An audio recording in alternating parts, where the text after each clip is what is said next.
Ablacığım hadi tableti ver, çok oynadım. Tableti ver bir. Biraz aynı.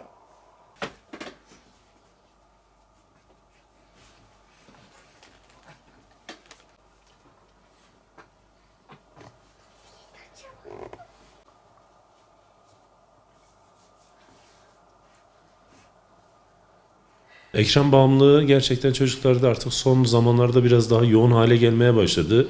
Ki bu oyunlar üzerinden olur, işte video izlemeleri üzerinden olur ya da belli sosyal platformlardaki paylaşımlarından göstergeler olarak ortaya çıkmaya başlıyor.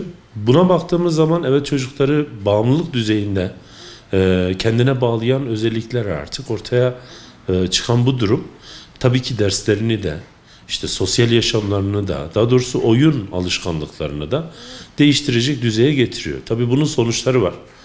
Ne kadar biz bunu sadece ekran bağımlılığı olarak ifade etsek de bu kadar masumane, basit bir durum değil. Anne babalar mesela bu konuda, özellikle çocuklar biraz oyun oynadığında, biraz hafif bir gürültü yaptığında ne yapıyorlar? Hemen işte telefonu eline sıkıştıralım, bir video izlesin ya da bir oyun oynasın.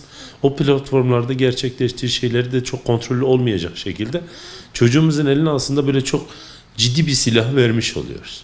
Peki çocukta bundan sonra neler ortaya çıkmaya başlıyor? Ekrana uzun süre bağımlı kalan bir çocuk şiddete meyilli olabiliyor, sabırsızlanabiliyor, aşırı sertliklere ya da kırıcı unsurlara dönüşebiliyor.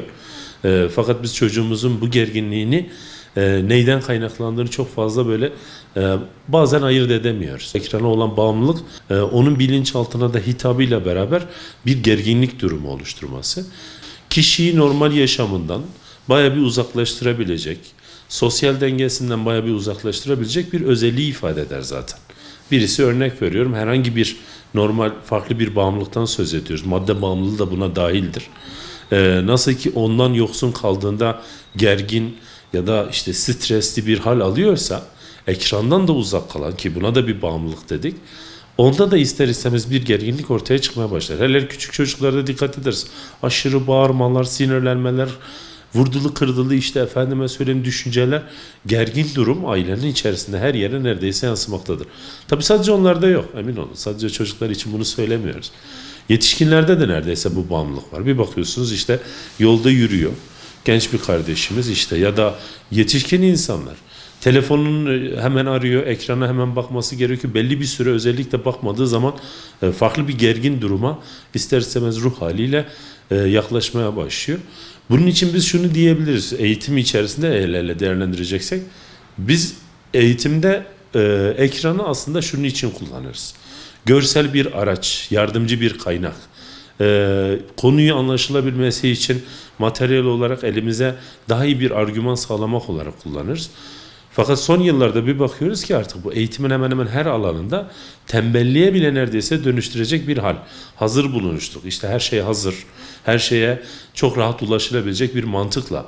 Ama bunun kalitesini denetleyecek herhangi bir durum da ortada yok. Ekran bağımlılıkları gerçekten tehlikeli olmakla beraber normal şartlarda yapılması gereken herhangi bir işi, bir ödevi, bir dersi yapmamasına, hele çocuklarımızda özellikle buna çok dikkat etmemiz lazım.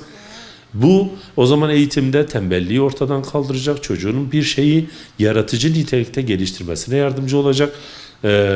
Keskin durumları büyük oranda ortadan kaldıracak. Biraz daha esnek, biraz daha yapıcı, biraz daha olabilirliği ön plana çıkartabilecek çocuklar yetiştirmemize yardımcı olur. Çocuklarımızı yavaş yavaş kaybediyoruz. Bizden uzaklaşıyorlar. Anne babalara tavsiyemdir kesinlikle. Çocuk ağlıyor diye eline tableti yapıştırmayın. Çocuğu ödevini oradan yaptırmayın. Ya da kalemin, kağıdın kıymetini bir şekilde ön plana çıkartarak çocuğumuza yönelim gösterelim. İnsanlar ne zaman konuşurlar? Farklı bir araç ortada olmadığı zaman konuşurlar. Sohbeti ne zaman ederler? Dikkat ederseniz farklı ayrıntıları biz ortadan kaldırdığımızda. Bunların hepsi bilişsel olarak da bizde olumlu etkiler yapar. Çocuklarımızda yaratıcı etkiler yapacaktır. Bir çocuğun telefonu çok iyi kullanıyor demesi çok yaratıcı olduğunu göstermez.